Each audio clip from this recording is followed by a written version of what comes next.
It was the summer of 2000. Australia versus India in the Carlton and United series. A clash between two cricketing giants. Australia, a team stacked with world-class players, stood at the peak of their dominance. While India, brimming with talent but struggling for form, was searching for answers. The scars of a 3-0 Test series whitewash were still fresh, and a recent 28-run defeat to the same opponent had only deepened the wounds. Confidence was shattered, pressure was mounting, and the gap between the two sides had never felt wider. For Sachin Tendulkar and his men, this match wasn't just about survival in the tournament.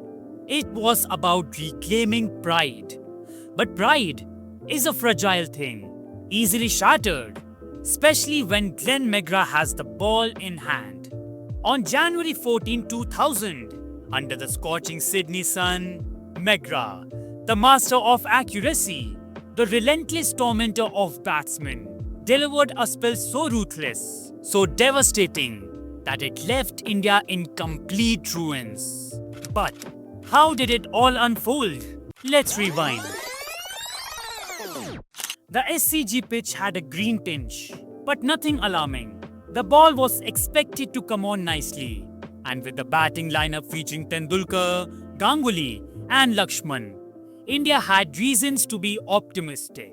Tendulkar won the toss and chose to bat first, a decision that would soon backfire spectacularly. Because on the other side of the pitch stood Glenn McGrath, tall, lean, and with the cold precision of an executioner. McGrath wasn't known for raw pace or extravagant swing. He was known for something far more dangerous: control. A metronomic line and length, ball after ball, over after over, squeezing the life out of batting lineups. And on that day, India would experience the full force of McGrath's mastery. The crowd buzzed with excitement as Sachin Tendulkar took guard. And then, it began. McGrath started with surgical precision. His first delivery was back of a length, outside off stump. Tendulkar watched it closely and let it go. The second ball was similar, a shade closer to off stump. Again, Tendulkar left it alone. For 10 balls, Tendulkar managed just a single run. The pressure was building. And then, McGrath pounced. Tendulkar failed to read the bounce of a delivery outside off stump and edged a simple catch to Adam Gilchrist. The SCG erupted. The master batsman was gone, and McGrath's plan was already unfolding to perfection. 6 for 1, the perfect start for McGrath and the worst possible start for India. Saurav Ganguly watched from the other end. Everyone knew if anyone could steady the ship, it was him. But McGrath had other ideas. He maintained his relentless line just outside off stump. The length was immaculate, short enough to trouble the batsman, but not short enough to pull. And finally, McGrath produced the bait. A shorter ball, angling across the left-hander, with the hint of movement of the seam. Ganguly chased it. The edge flew to Gilchrist, who gleefully accepted it. India were now 9 for 2, with both openers back in the pavilion within the first 5 overs. VVS Lakshman bobbed in next, a player whose wristy elegance could make batting look easy, even on difficult tracks. But McGrath wasn't offering any easy runs. His control was staggering, his relentlessness suffocating.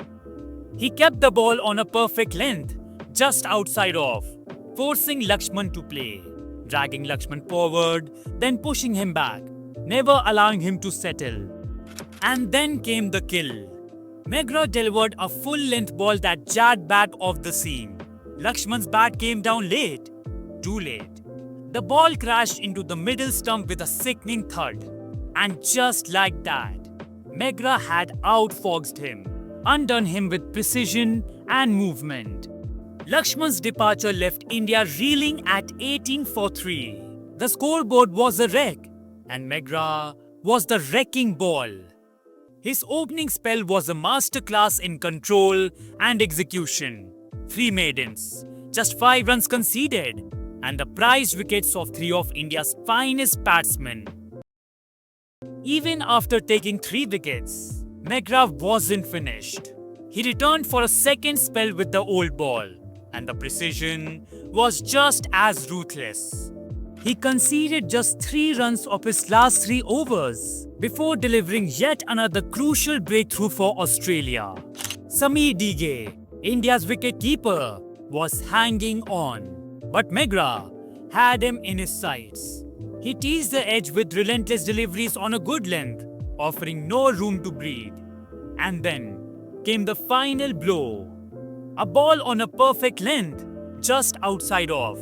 Dige pushed at it tentatively. The ball kissed the edge and flew to Damien Martyn at first slip, who made no mistake. McGrath had struck with the final ball of his spell, a fitting end to a masterclass in seam bowling. Dige departed for 2 of 21 balls, leaving India in tatters at 82 for 8, completely dismantled. McGrath's spell ended with staggering figures of 10 overs, 4 maidens, 8 runs conceded, and 4 wickets. 53 dot balls, over 88% of his deliveries, produced no runs. India eventually folded for a miserable 100 all out, and Australia chased it down with ease, winning by 5 wickets with 23.1 overs to spare. It wasn't just a defeat, it was humiliation. India's disastrous tour of Australia in 1999-2000 became one of the darkest chapters in their cricketing history. Whitewashed in the Test series, managing just 1 win in the entire Tri-Series, they left Australia battered, broken, and searching for answers. McGrath, meanwhile, had elevated himself from a great bowler to a legend, a master of destruction, whose name would haunt Indian batsmen for years to come. So guys, that's it for today's video. If you wish to look at how good was Brett Lee or Dennis Lillee, click on the videos being displayed on your screen. Don't forget to like, share and subscribe to my channel for more videos like this. Until next time, keep watching this beautiful game. See you soon.